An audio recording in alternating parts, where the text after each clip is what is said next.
Não sei exatamente por que esse texto me atravessou tanto. Talvez porque já me colocaram no lugar dela. Talvez porque eu já estive no lugar dele. Ou talvez porque, no fundo, todos nós carregamos cicatrizes que não mostramos pra ninguém. O que você vai ler a seguir não é um conto, não é roteiro de série. É a vida real, crua, confusa, cheia de escolhas erradas e arrependimentos que não se desfazem. É o relato de um cara que, às vésperas do próprio noivado, cometeu o pior erro da vida. Mas ao invés de esconder, ele escreveu com a voz embargada, com a consciência pesada e, acima de tudo, com a coragem de quem sabe que não dá pra voltar atrás, mas talvez ainda dê pra seguir em frente de outro jeito. Se você já amou alguém que te decepcionou, se você já decepcionou alguém que te amava, se você já se olhou no espelho e se perguntou como cheguei até aqui, essa história é pra você. Lê com calma, lê com empatia, lê com o coração aberto, porque o que vem a seguir não é sobre traição, é sobre consequência e sobre a difícil arte de se reconstruir depois de perder tudo.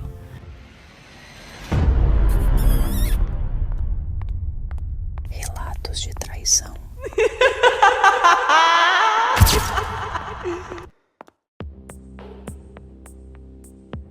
Eu juro que nunca pensei que fosse começar a minha vida de casado assim, com um arrependimento tão grande que me tira o sono, que me trava a garganta, que me faz sentir vergonha, até de me olhar no espelho. No sábado passado era para ser o dia mais feliz da minha vida, o dia em que eu ia noivar com a mulher que eu escolhi para viver comigo, formar família, envelhecer lado a lado. Tudo estava pronto. O salão, as flores, os convidados, tudo organizado com amor, com zelo, com aquele friozinho na barriga que só quem ama entende. Mas nada aconteceu como planejado. Nada. Se você está lendo isso agora, talvez ache que eu sou só mais um canalha. Talvez ache que eu mereço o que está acontecendo. E olha, talvez você esteja certo, mas mesmo assim, eu preciso contar. Preciso botar para fora antes que isso me consuma por dentro. Tudo começou na semana passada, quando minha ex apareceu de novo na minha vida. Sim, eu devia ter fugido logo ali. Devia ter bloqueado e ignorado, dito que não. Mas não fiz isso, porque no fundo eu achei que podia controlar, que era só uma conversa. Só um encontro antes de virar a página para sempre. Burrice, eu sei. Mas naquele momento, eu só enxergava nostalgia. Ela apareceu do nada. Mandou mensagem dizendo que soube do meu noivado, que me desejava felicidades, mas que queria me ver pela última vez, que seria importante para ela, que queria conversar sem mágoas. E aí veio a parte que me fez balançar. Disse que queria ser ela, a pessoa a passar comigo, a despedida de solteiro. Eu ri. Achei que era brincadeira, mas ela falava sério. Disse que já tinha reservado um quarto num motel, que ia pagar tudo, que queria só uma noite comigo, sem cobranças, só para fechar o ciclo, para se despedir de vez. E foi aí que eu errei pela primeira vez. Eu aceitei. A quinta-feira chegou, e junto com ela, uma sensação estranha no peito. Ansiedade misturada com culpa. Era como se uma parte de mim gritasse para não ir, para desistir. Mas outra parte, a mais burra talvez, dizia que era só uma última vez, que depois disso eu seguiria em paz, com minha consciência limpa. Cheguei no motel por volta das 7 da noite. Ela já estava lá me esperando. Usava um vestido vermelho que eu lembrava bem. Era o mesmo que ela usava no nosso aniversário de 1 ano, quando ainda namorávamos. Detalhe pequeno, mas que já me deu um sinal. Ela não estava ali para conversar. Estava ali com um plano. Ela sorriu. Me abraçou como se a gente ainda fosse um casal. E eu, idiota, retribuí. Subimos para o quarto.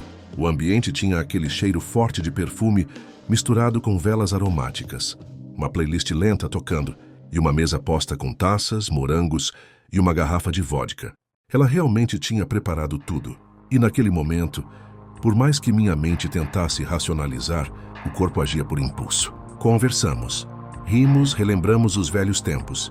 Ela falou mal do marido, que estava estudando fora, distante, frio, ausente. Eu também desabafei. Falei da correria com os preparativos do noivado, das cobranças da minha noiva, das manias que às vezes me irritavam. Fui burro, muito burro, e foi aí que tudo começou a desandar de vez. Ela servia as bebidas, uma mistura de vodka com energético e suco, algo adocicado. Eu bebi sem pensar. e bebi mais. O efeito foi rápido. Em pouco tempo, eu já não conseguia manter o raciocínio firme. Estava tonto, falando demais, rindo alto, esquecendo do que tinha dito 1 minuto antes. Foi aí que ela colou do meu lado, me beijou no pescoço e disse no meu ouvido: "Essa noite é nossa, só nossa." E eu não resisti. Sim, a gente se envolveu. Teve beijo, teve toque, teve tudo o que não devia ter tido. Eu não consigo nem me olhar mais do mesmo jeito por causa disso. E o pior, eu não lembro de todos os detalhes. Tem partes daquela noite que são um borrão. Mas o que mais me destruiu foi o que veio depois. Acordei na manhã seguinte com a cabeça latejando. A luz do quarto incomodava. Os olhos ardiam, a boca seca como areia. Demorei uns segundos para entender onde eu estava. Quando olhei para o lado, lá estava ela, deitada, sorrindo como se nada tivesse acontecido. Como se a noite passada tivesse sido perfeita. Sentei na cama com o estômago embrulhado. Tentei lembrar dos detalhes da noite anterior, mas tudo vinha em flashes desconexos. Lembrava de sorrisos, toques, risadas altas, mas não lembrava de ter consentido tudo o que aconteceu. Era como se uma parte da minha memória tivesse sido apagada. "Dormiu bem?" Ela perguntou como se fosse uma manhã comum. Eu tomei os 11. Cabeça pesada. Respondi, ainda sem coragem de encará-la nos olhos. Ela se levantou. Foi até a mesinha, pegou meu celular e colocou em cima da cama. Tá aqui, ó. Desligado a noite toda, como você pediu." Ela disse com um tom que soava debochado. Mas eu não lembrava de ter pedido isso. Fiquei em silêncio. Me levantei devagar, vesti a calça e disse que precisava ir. Que meu noivado era no sábado. E que eu precisava de tempo para organizar as coisas, colocar a cabeça no lugar. Ela calmamente encostou na porta do quarto e disse: "Você não vai a lugar nenhum." Eu travei. "Como assim?" "Tô falando sério."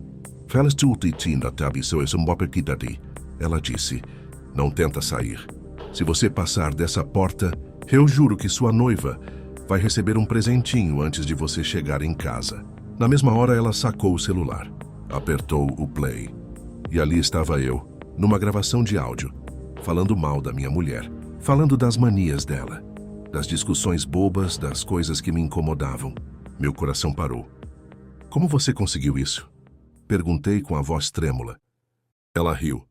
"Você falou. Você achou que estava só desabafando?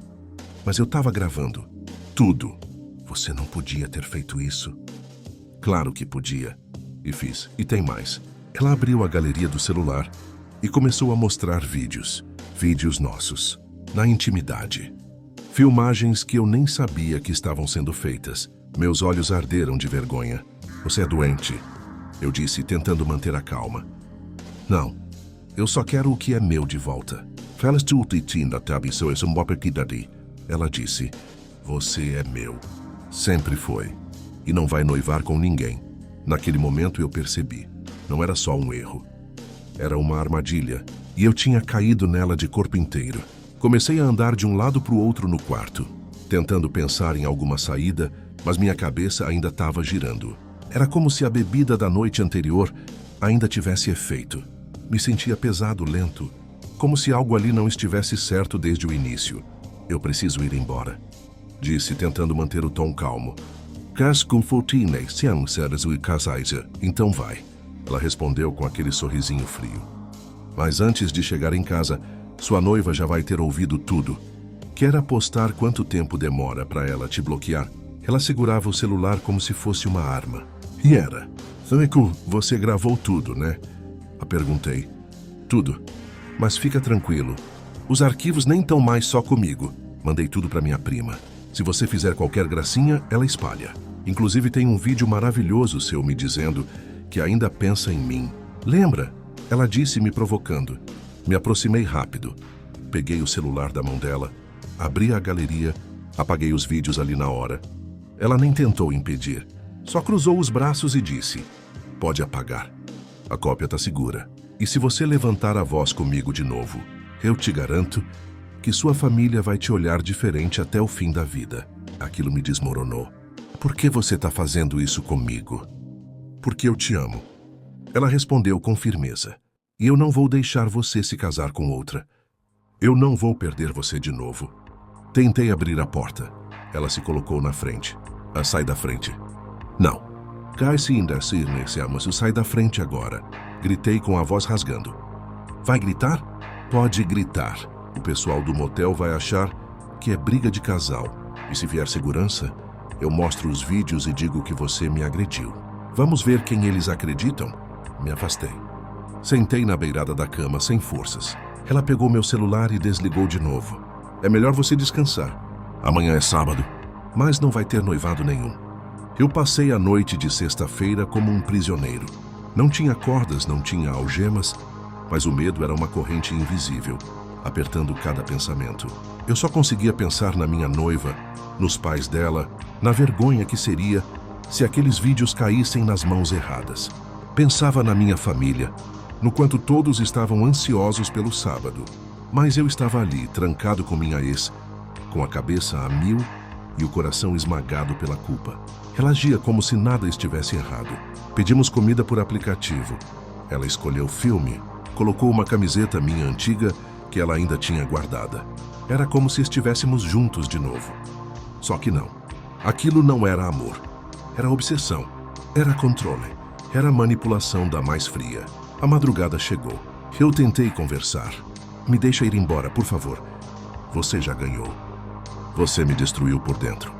Ela se deitou do meu lado, me abraçou e disse baixinho: você só vai sair daqui quando entender que a sua vida comigo seria melhor. Eu sei cuidar de você. Ela não te entende como eu entendo. Eu virei o rosto com vontade de chorar, mas me segurei. No fundo, eu sabia que a bomba estava prestes a explodir. Sábado amanheceu. O dia do meu noivado. O dia que eu esperei por meses. Meu celular seguia desligado. Eu pedi de novo. Me deixa ligar. Só preciso avisar que tô vivo. Ela negou com a cabeça. Se você fizer qualquer ligação, o vídeo vai primeiro. Não insiste. Fica aqui comigo. O mundo lá fora não precisa de você hoje. Só eu.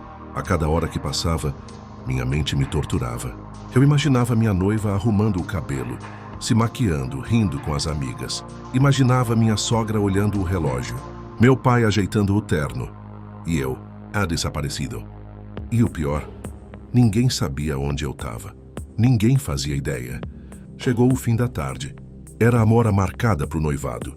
E eu estava ali, jogado num sofá, sendo pressionado psicologicamente por alguém que dizia me amar, mas que claramente só queria destruir o que eu construí. Pedi para ir embora mais uma vez. Ela só disse: a festa acabou. Eles já estão sabendo que você não apareceu. Melhor você não voltar agora. Espera até amanhã. Deixa a poeira baixar. E eu sem chão fiquei. O domingo amanheceu silencioso. O mundo parecia calmo, mas dentro de mim havia uma tempestade. Eu sabia que não podia mais adiar.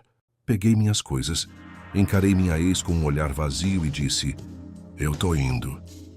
Vai mesmo? Ela perguntou com um tom quase infantil. Achei que ia ficar mais. Já fiquei demais. Você conseguiu o que queria, acabou. Ela não respondeu. Só ficou olhando enquanto eu saía do quarto, sentindo um vazio que parecia não ter fim. Meu corpo caminhava, mas a mente parecia travada no tempo. Entrei no carro. Liguei o celular. Foram quase 2 minutos inteiros recebendo notificações, mensagens, chamadas perdidas, áudios. Era como se o mundo tivesse desabado enquanto eu estava ausente. Minha mãe me ligou na hora. Atendi. Onde você estava, meu filho? Mãe, A família dela foi embora. Ela chorou a noite toda. Disseram que você sumiu, que foi visto com outra. O que você fez? As palavras me cortaram como faca. Desliguei sem conseguir falar. Abri as mensagens da minha noiva. Tinha de tudo. Você tá bem? Isso é alguma piada. Não acredito que você fez isso. Você sumiu no dia do nosso noivado, fulano. Não me procure mais. E então, o silêncio. Nenhuma resposta. Nenhuma visualização depois daquelas mensagens. Tentei ligar. 1, 2, 5 vezes. Nada. Mandei áudio. Amor, por favor, me escuta. Eu fui um idiota. Eu caí numa armadilha. Eu não queria isso. Eu me arrependi no segundo seguinte. Ela gravou tudo, me ameaçou, me trancou. Eu fiquei com medo. Eu errei sim, mas eu te amo. Eu só queria me despedir do passado. E o passado me destruiu. Por favor, me responde. Me dá uma chance de explicar. Ela não respondeu. Nem ela, nem os pais, nem meus amigos em comum. Era como se eu tivesse sido apagado da vida dela. E talvez eu tivesse sido mesmo. Os dias seguintes foram um borrão. Eu não comia direito. Não dormia, não saía de casa. Passei horas e horas sentado no chão do quarto, encarando o nada, me perguntando onde foi que eu me perdi. Como eu pude jogar tudo fora assim? Por quê? A culpa era um monstro que me devorava por dentro. E o silêncio da mulher que eu amava era a parte mais cruel. Eu pensava em 1000 formas de reverter a situação, mas nenhuma parecia suficiente, porque não adiantava mais justificar. Não adiantava mais dizer foi sem querer. Eu fui enganado. A verdade é que eu traí. Eu falhei. Não só com ela. Falhei comigo mesmo. Com tudo o que eu dizia ser. Com tudo o que eu prometi que jamais faria. Minha mãe, que sempre foi meu apoio, chegou a dizer com os olhos cheios d'água: "Eu não te reconheço mais, filho. Você sempre foi tão certo, tão firme. O que aconteceu com você?" Eu não soube responder, porque nem eu sabia. Comecei a procurar a minha noiva em todos os lugares. Mandei flores, cartas, bilhetes escritos à mão. Liguei para amigas dela, pedi uma chance e supliquei. Só deixa eu falar com ela. Só 5 minutos. Ela precisa ouvir de mim. Ela não quer fulano. Ela tá machucada. Ela disse que olhar para você agora seria como reviver tudo. Foi o que uma delas me respondeu. Doeu. Mas eu entendi. Eu estava colhendo o que plantei. Mesmo assim, o desespero não passava. Teve uma noite em que eu sentei na cama, peguei o celular na mão e comecei a gravar um vídeo. Um desabafo. Olhei nos meus próprios olhos pela câmera e disse: "Se você estiver vendo isso, amor, por favor, me escuta. Eu tô quebrado. Eu sei que não mereço o seu perdão. Mas eu precisava te dizer o quanto eu me arrependo. Eu caí numa cilada. Fui burro. Fui fraco. Eu destruí o que a gente tinha. E isso me destruiu também. Gravei. Mas não tive coragem de enviar. Fiquei olhando para aquela gravação por horas, até apagar. Porque no fundo eu sabia que talvez já fosse tarde demais. A pior parte de errar desse jeito não é perder a pessoa, é perder a si mesmo. Eu não sabia mais quem eu era. Me olhava no espelho e via um estranho. Um cara com olheiras fundas, barba por fazer, olhar apagado. Eu que sempre fui vaidoso, confiante, presente. Agora era só o reflexo da minha vergonha. As noites viraram castigo. Eu deitava e minha mente começava a me torturar. Repassava cada detalhe daquela quinta-feira maldita. Me perguntava por que aceitei ir. Por que bebi? Por que não fui embora quando senti que algo estava errado? Por quê? Por quê? Por quê? E nenhuma resposta me aliviava. Comecei a ter crises. Ansiedade, taquicardia. Uma vez quase desmaiei no banheiro. Sentia que o ar sumia. O peito apertava, como se alguém tivesse sentado em cima de mim. Eu sabia que precisava de ajuda, mas não sabia por onde começar. Até que num domingo à tarde, recebi uma mensagem. Era um número desconhecido. Só dizia: "Você não precisa carregar isso sozinho. Procure ajuda." Na hora achei que fosse trote. Mas depois fiquei pensando. Alguém percebeu que eu estava mal. Alguém viu meus status apagados. Ou a forma como eu sumi das redes. Entrei no Google e digitei psicólogo perto de mim. Encontrei uma clínica com atendimento popular. Liguei e marquei. Na primeira consulta eu quase não falei. Só chorei. O psicólogo, um senhor calmo de fala mansa, me olhou e disse: "Você errou. Isso tá claro. Mas isso não te faz menos humano. O que você faz com esse erro agora é o que vai definir o seu próximo passo." Aquelas palavras me atingiram como um raio. E foi ali, naquela sala fria e silenciosa, que eu percebi que ainda dava para fazer algo com o que restou de mim. Não para recuperar minha noiva. Talvez isso fosse impossível, mas para me reconstruir. Eu precisava me levantar, nem que fosse aos pedaços. A jornada para me reconstruir não foi rápida, nem bonita. Foi dolorosa, lenta e solitária. Depois da primeira consulta, comecei a frequentar a clínica toda semana. Era como tirar camadas de sujeira acumuladas por anos. A cada conversa, eu encarava verdades que evitava. Minhas inseguranças, meu ego, minha necessidade de validação, tudo vinha à tona. E aí junto disso vinham os olhares. As pessoas da rua, do bairro, da igreja, todos sabiam. Ou pelo menos todos achavam que sabiam. O boato corria solto. Ele sumiu no dia do noivado porque estava com a ex. Alguns exageravam, diziam que eu fugi. Outros inventavam histórias ainda piores. E eu? Eu não tinha nem força para me defender. Só abaixava a cabeça e andava em silêncio. Tentei escrever uma carta para minha ex-noiva. Uma carta sincera, sem desculpas, só com o que restava: arrependimento. Mas a cada palavra escrita eu chorava. Você não merecia isso. Eu fui fraco. Se você nunca mais quiser olhar na minha cara, eu vou entender. Dobrei a carta. Guardei numa gaveta. Nunca enviei. Talvez eu estivesse esperando o momento certo. Talvez eu soubesse que ele nunca viria. Comecei a buscar refúgio em coisas pequenas. Caminhadas curtas, leituras, música instrumental. Coisas que limpavam aos poucos o barulho dentro da minha cabeça. E um dia meu psicólogo me perguntou: "Ah, você já se perdoou?" Fiquei mudo. Você espera que ela te perdoe? Que a família dela te perdoe. Mas e você? Você consegue se olhar e dizer: "Eu errei, mas quero ser melhor"? Essa pergunta ficou ecoando por dias. Porque até ali, eu só me punia. Me xingava. Me diminuía. Me castigava por dentro. Mas perdoar? Nem sabia por onde começar. Foi aí que entendi que o perdão não era esquecer o que eu fiz. Era olhar para aquilo e dizer: "Eu não sou só esse erro." E isso foi o início de tudo. Depois de meses caminhando entre os escombros da minha própria consciência, eu comecei a criar uma nova rotina. Simples, mas minha.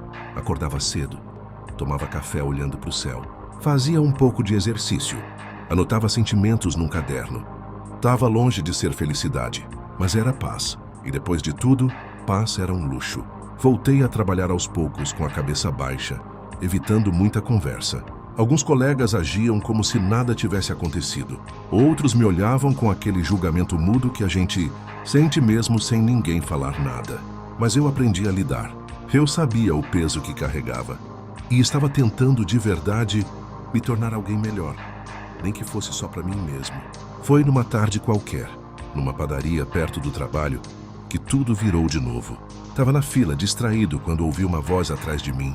"Fulano?" Meu coração disparou. Virei devagar. Era ela, minha ex-noiva. A mesma mulher que eu achei que nunca mais veria tão de perto. Ela estava diferente, mais magra, mais séria. Mas o olhar ainda era o mesmo. Aquele que já tinha sido meu refúgio por tanto tempo. Fiquei mudo. As palavras sumiram. Ela deu um meio sorriso, educado, distante. "Oi, tudo bem?" "Tudo bem?" Meu Deus, como alguém que foi destruído por mim ainda consegue ser gentil. "Oi", foi tudo que consegui dizer. Ela pegou o café, pagou e saiu. Eu fiquei ali com as mãos suadas, sem saber se corria atrás ou se deixava o destino fazer o que quisesse. Mas o destino já tinha feito demais, né? Fiquei ali parado, revivendo aquele instante como se fosse um sonho. Só consegui pensar. Ela me olhou, me viu e não virou o rosto. Isso já foi muito mais do que eu esperava. Naquela noite escrevi mais uma carta, não para entregar, mas para mim mesmo. Escrevi tudo o que eu gostaria de ter dito, com calma, sem desespero, sem apelos, só com a verdade. E ao terminar, percebi que pela primeira vez eu não estava escrevendo para reconquistar. Estava escrevendo para me libertar. Naquela semana, depois do nosso breve reencontro na padaria, eu senti algo dentro de mim mudar. Não era esperança de reatar. Era mais profundo que isso. Era um tipo de aceitação. Pela primeira vez desde tudo, eu consegui dizer para mim mesmo: talvez eu nunca mais a tenha na minha vida. E tudo bem. Ainda assim eu posso ser alguém melhor. A ficha caiu com mais suavidade do que eu esperava. Sabe quando você para de lutar contra a correnteza e começa a nadar com mais calma, no seu ritmo mesmo sem saber para onde vai? Era isso. Eu entendi que não adiantava mais tentar controlar o que passou. Que arrependimento sem mudança é só peso morto. A partir dali, minha vida foi tomando um novo rumo. Me reaproximei de amigos de verdade. Aqueles que não me julgaram, mas também não passaram pano. Um deles me disse: "Eu vi tudo de fora." Quis te dar um tapa, mas depois pensei: já tá apanhando o suficiente de si mesmo. Agora é com você. Esse tipo de conversa doeu, mas também me curou. Voltei a visitar meus pais com mais frequência. Meu pai foi mais duro no início, mas depois de me ver calado, presente e diferente, ele chegou numa noite e falou: "Eu errei muito também na juventude. E demorei para entender que a gente só cresce quando encara as consequências de frente. Você está tentando. Isso já vale muito. Aquele abraço doeu, mas foi como um curativo na alma. Mesmo assim, eu ainda pensava nela todos os dias, em como ela deve ter sofrido, em como ela teve que explicar para a família o que não tinha explicação. E o que mais doía era saber que eu fui a causa daquele sofrimento. Eu ainda sonhava com aquele sábado, com o salão vazio, com o vestido que talvez ela tenha usado e depois tirado com lágrimas nos olhos. E me perguntava, como é que alguém que você ama de verdade pode causar tanta dor?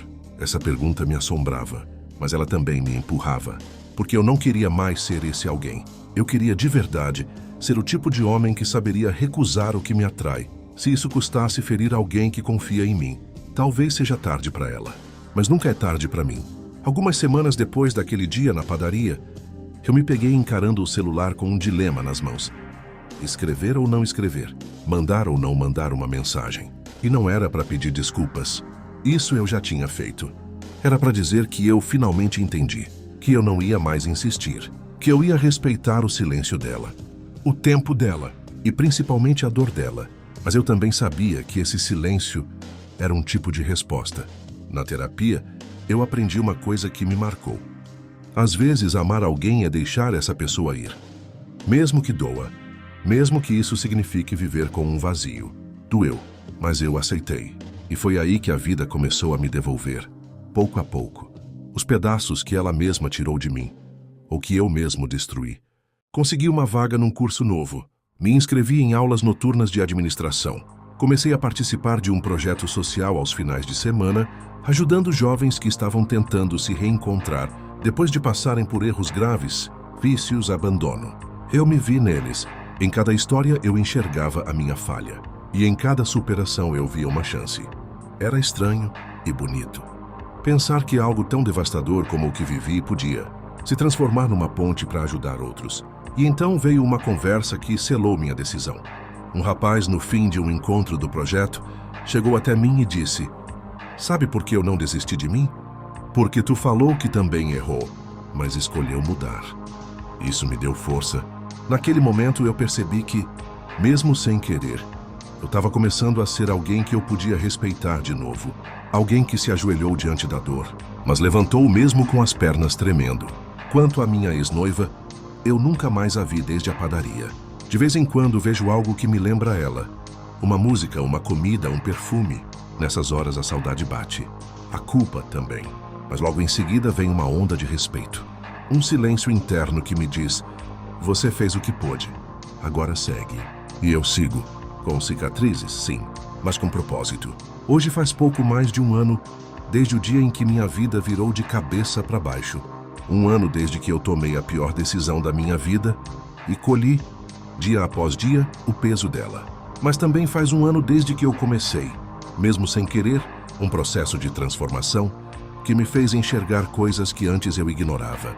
Não existe frase que apague o que eu fiz. Não existe pedido de desculpas que resolva.